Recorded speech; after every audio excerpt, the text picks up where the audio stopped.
नाज़रीन, आप देख रहे हैं मेरा सोशल मीडिया प्लेटफॉर्म नासिर अज़ीम हाज़िर खिदमत। बात करूंगा आज खित्ते की सूरत हाल पर। आप को कुछ चीज़ें गोश गुजार करना चाहूँगा और ख़ास तौर पे एक रिक्वेस्ट भी पाकिस्तान और पाकिस्तान के नाम करना चाहूँगा आप तमाम दोस्तों की नज़र। सबसे पहले बात करना चाहूँगा ईरान, इसराइल और अमेरिका की जो सूरत हाल इस वक्त चल रही है और जो मामलात उनके आपस में चल रहे हैं उसके हवाले से बात करूंगा, और इसके साथ साथ फिर पाकिस्तान और अफ़गानिस्तान की सिचुएशन पर भी आऊँगा। अच्छा, सबसे पहले जो मामलात चल रहे हैं इस वक्त ईरान के और इसराइल के और अ, अमेरिका के।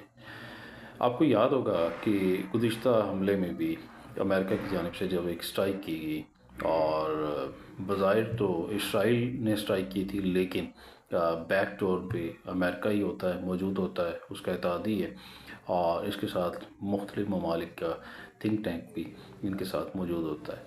आपको याद होगा कि इनके जो आर्मी के हेड हैं ईरान के, वो उस अटैक में शहीद हो गए थे।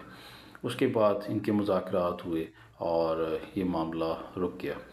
आपको याद होगा कि पाकिस्तान ने उस वक्त भी ईरान का साथ दिया था, और ज़िम्मेदार जो स्टेट होती है, ज़िम्मेदार जो कौम होती है, उसकी स्ट्रेटजी एक ज़िम्मेदार तरीके से होती है। इसके साथ साथ अब बात करता चलूँ मौजूदा सूरत हाल पर।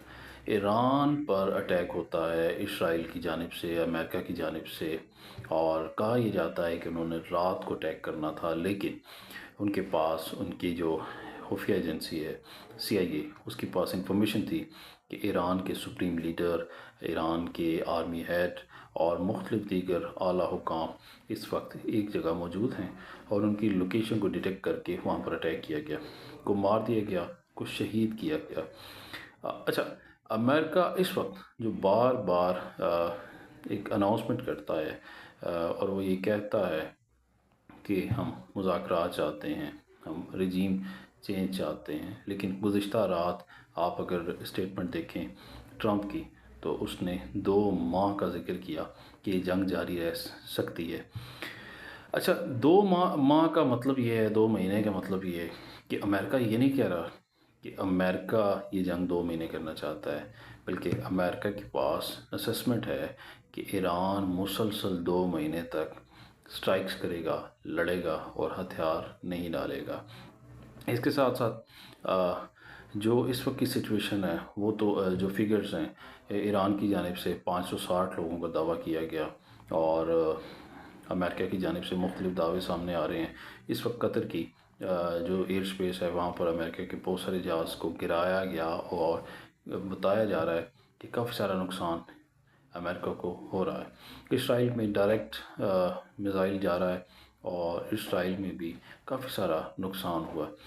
लेकिन जो खित्ते की सूरत हाल है, इस पे अब प्रॉपर बात करना चाहूँगा कि मियाँ शहबाज शरीफ साहब ट्रंप को नोबेल प्राइज़ के हवाले से रिकमेंड कर रहे थे। मैं समझता हूँ कि शहबाज शरीफ साहब को इस पर कौम से माफ़ी मांगनी चाहिए और सोचना चाहिए कि हमें भी इस तरह की रिकमेंडेशन नहीं करनी चाहिए थी, और ना ही हम ये कर सकते हैं। दूसरी बात, कुछ पॉलिटिकल पार्टीज़ के कारकुनान हैं जो हर सिचुएशन में पाकिस्तान के साथ यकजा होने के बजाय दूसरे ममालिक का बयानिया फ्लोट करते हैं। पाकिस्तान की बात करें, पाकिस्तान की सूरत हाल की बात करें, हमें बीइंग ए पाकिस्तानी तमाम लोगों को यकजा होना पड़ेगा, तमाम लोगों को एक पेज पर होना पड़ेगा। अदरवाइज़ याद रखिएगा नुकसान होगा, और नुकसान का खमियाजा सबको भुगतना पड़ेगा। अगर इस सिचुएशन में अफ़गानिस्तान दबा हुआ है, अफ़गानिस्तान को दबाया गया है, अफ़गानिस्तान को लिटा दिया गया है, तो पाकिस्तान को चाहिए, पाकिस्तानियों को चाहिए कि पाकिस्तान में मुत्तहिद होकर रहें, और एक बयानिए के मुताबिक जो स्टेट लेवल का बयानिया होता है उसकी छतरी के नीचे रहें, तो आपको फ़ायदा होगा और आपके मुल्क की थालमियत का सवाल है। क्योंकि देखें, अगर इसराइल ने अमेरिका के साथ मिलकर, और इसराइल ने इंडिया के साथ और अफ़गानिस्तान के साथ मिलकर पाकिस्तान पर अटैक किया, तो हमें भी नुकसान हो सकता है और हमें नुकसान होगा। इसलिए हमें चाहिए कि पाकिस्तानी ہونے کے ناطے پاکستان کی بات کریں۔ دوسری بات کرتا چلو، کسی بھی ملک میں احتجاج ریکارڈ کروایا جائے تو کبھی اپنے ملک کو توڑ پھوڑ کا شکار نہیں کیا جاتا۔ کل بھی دیکھیں جو سچویشن تھی، پورے ملک میں توڑ پھوڑ ہوئی، پورے ملک میں خون خرابہ ہوا، پورے ملک میں اپنی ہی املاک کو نقصان پہنچانے کی کوشش کی گئی۔ تو میں سمجھتا ہوں اس سے اوائڈ کرنا چاہیے۔ سب دکھی ہیں، سب ایران کے ساتھ ہیں، سب اسلامی ممالک کے ساتھ ہیں۔ ہاں، جو خوارج ہیں وہ خوارج ہیں۔ خوارج سے مراد افغانستان کے وہ خوارج جو دہشت گردی پھیلاتے ہیں دوسرے ممالک میں جا کر۔ اسلامی پوائنٹ آف ویو سے بھی ایسے لوگوں کو خوارج قرار دیا گیا ہے، اور مذہبی حوالے سے، دینی حوالے سے بھی ایسے لوگ مذہب اسلام سے باہر ہوتے ہیں تو پھر ان پر اٹیک کیا جا سکتا ہے، ان کو مارا جا سکتا ہے، انہیں جنم حاصل کیا جا سکتا ہے۔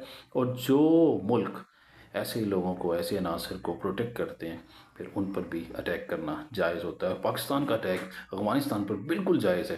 آپ ماضی کے رقوں میں جائیں تو افغانستان کے لوگوں کا جو کنٹیکٹ پاکستان کے ساتھ ہوتا ہے، آپ بینگ اے گیسٹ یہاں پر رہ کر بھی دیکھا افغانیوں نے، اور پاکستان کے ہوسٹ کرنے کا انداز بھی دیکھا، لیکن اس کے بعد ہم کرامی بھی دیکھی۔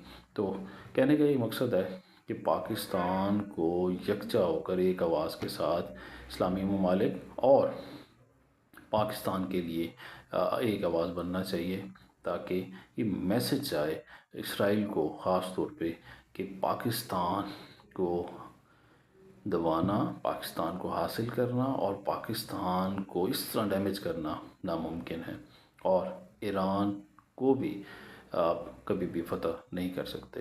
انشاءاللہ تعالیٰ دوبارہ حاضر ہوں گا۔ اللہ حافظ۔